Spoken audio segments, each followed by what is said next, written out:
que é dietista e docente da Escola Superior de Saúde do Instituto Politécnico de Bragança e é atualmente também doutoranda em Atividade Física e Saúde da Faculdade de Desporto da Universidade do Porto.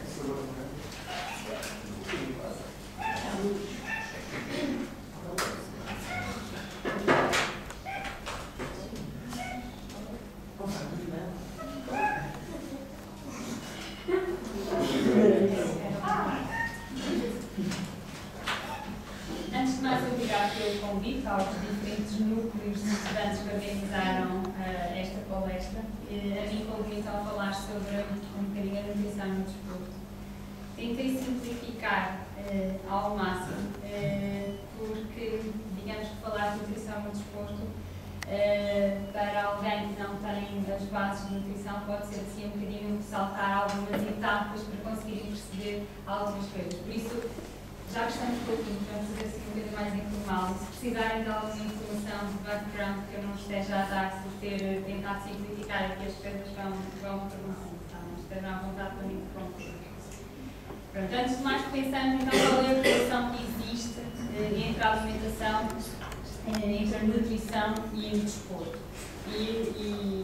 Quando me enviaram o meu pediram para eu falar de nutrição no desporto e eu mantive o tema que me indicaram, mas pessoalmente preferia que falássemos de alimentação no desporto.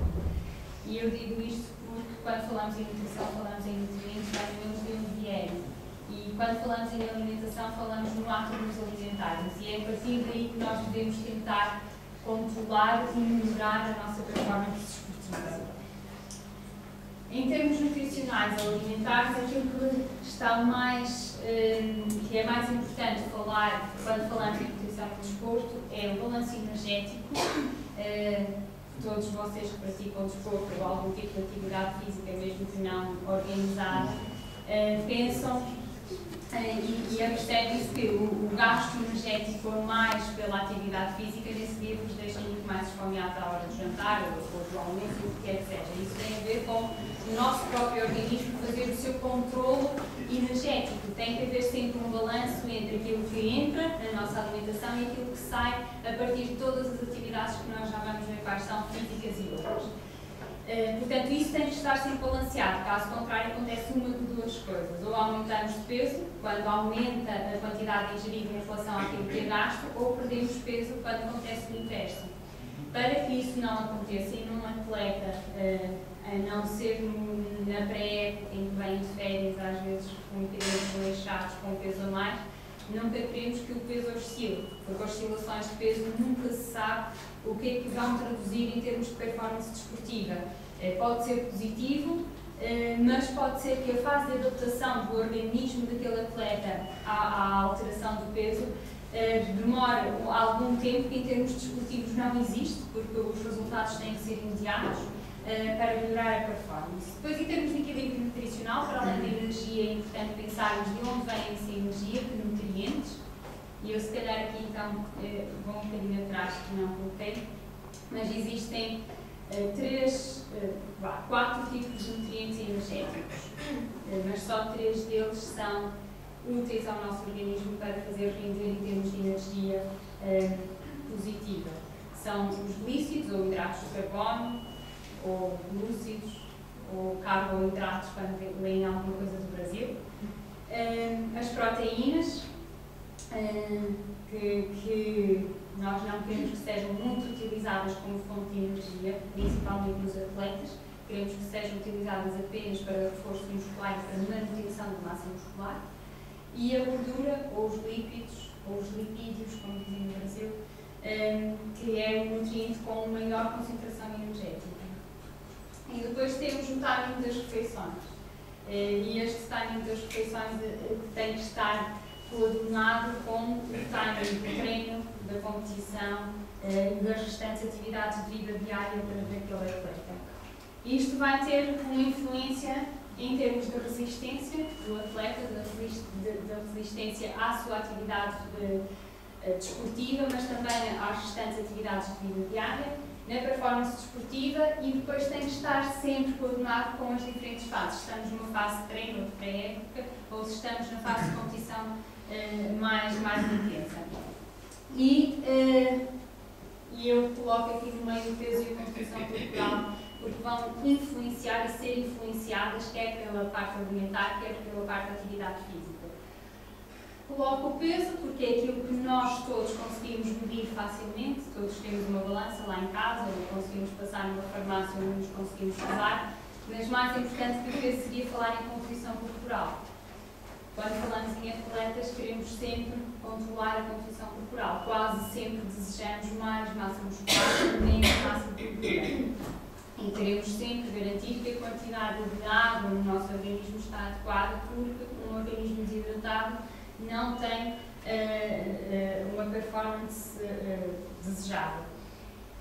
Embora haja alguns desportos em que o desejável é também ter uma elevada quantidade de massa gorda, nomeadamente os lutadores de sumo e outro tipo de desportos mais da Ásia do que da Europa ocidental. Em termos de necessidades energéticas, então, o que é que vai influenciar a quantidade de energia que nós necessitamos? O nosso metabolismo basal, consideramos o metabolismo basal aquela energia que cada um de nós gasta quando está a dormir, numa temperatura ambiente próxima da nossa temperatura corporal e sem nenhum estímulo externo. É uma condição que quase não existe, porque ou estamos a sonhar, ou está frio, ou está calor, e isso altera, mas é uma condição teórica do metabolismo basal. É a energia que nós gastamos para o nosso coração bater, para o nosso fígado trabalhar, para os nossos pulmões insuflarem e expirarem. Portanto, isto corresponde a 60% a 80% do nosso gasto energético, ou seja, a grande maioria da energia que nós gastamos, que o nosso organismo gasta, vai sempre corresponder ao metabolismo basal. Esta variação entre os 60% e os 80% depende da atividade de vida diária daquele indivíduo. Quanto maior for o gasto energético com outras atividades, por exemplo as desportivas, menor vai ser o percentual que corresponde ao metabolismo basal. Mas esse metabolismo basal também aumenta. Isto é, quando colocamos um atleta a dormir numa cama, num quarto, e no mesmo quarto, numa cama semelhante ao lado, colocamos um não atleta, o metabolismo basal, são os dois homens, os dois com 1,70 m, 70 kg, o gasto energético do atleta em repouso vai ser sempre superior ao do não atleta. E isto tem a ver com o tipo de células que o nosso organismo vai ter. O facto de o atleta supostamente ter mais células musculares, isso faz com que ele tenha um maior gasto energético, porque a célula muscular em repouso gasta mais energia do que a célula habitual. Depois temos o efeito termogénico dos alimentos, que é aquilo que nós gastamos para aproveitar energia e nutrientes, o custo da nossa alimentação, corresponde a mais ou menos 10%, e as atividades diárias, que são altamente variáveis de indivíduo a indivíduo, e no mesmo indivíduo, mesmo nos atletas, nas diferentes fases da época desportiva. Aqui eu tenho isto é uma tabela enorme, não era visível aqui num slide único, nem fazia sentido estar-vos a mostrar todas as atividades desportivas, mas só para terem alguma noção, este valor net é o valor em repouso no nosso metabolismo basal, corresponde a 1 net. É o gasto metabólico das diferentes atividades, ou seja, quando estamos a jogar badminton, por exemplo, gastamos 4,5 vezes mais energia do que quando estamos a dormir. E quando estamos a jogar basquetebol, por exemplo, gastamos 8 vezes a mais. E isto é o gasto inerente à atividade esportiva.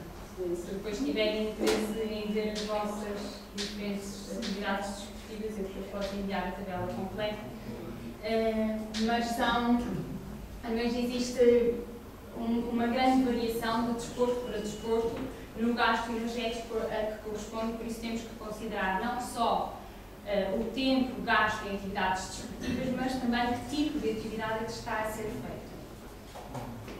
Dependem de quê? Estas necessidades energéticas em termos de desporto dependem da intensidade da atividade, se é mais ou menos intensa, e isto pode ser diferente entre os jogadores de uma mesma equipa, entre posições em campo dos diferentes jogadores, pode ser diferente no mesmo jogador em diferentes dias, se está mais bem disposto ou menos bem disposto, também influencia o seu empenho e, portanto, a intensidade com que pratica a atividade esportiva. A duração da atividade, como é lógico, quanto mais tempo estamos a praticar uma atividade esportiva, maior a quantidade de energia gasta, a frequência com que praticamos, e aqui há um duplo sentido. No início da prática desportiva, quanto mais frequentemente praticamos, maior o nosso gasto energético, mas a partir de um determinado momento há uma adaptação do nosso organismo e aumentos mínimos de frequência podem não corresponder em aumentos que à partida nos poderiam parecer equivalentes em termos energéticos, embora, se não praticarmos em qualquer momento, reduzirmos aquilo que é o habitual, vai sempre reduzir o gasto energético. E as características individuais do atleta, se é homem ou mulher, se é mais alto ou mais baixo, se tem mais músculo ou menos músculo, e se está doente ou não está doente, se tem febre ou não tem febre, tudo isso vai influenciar o gasto energético.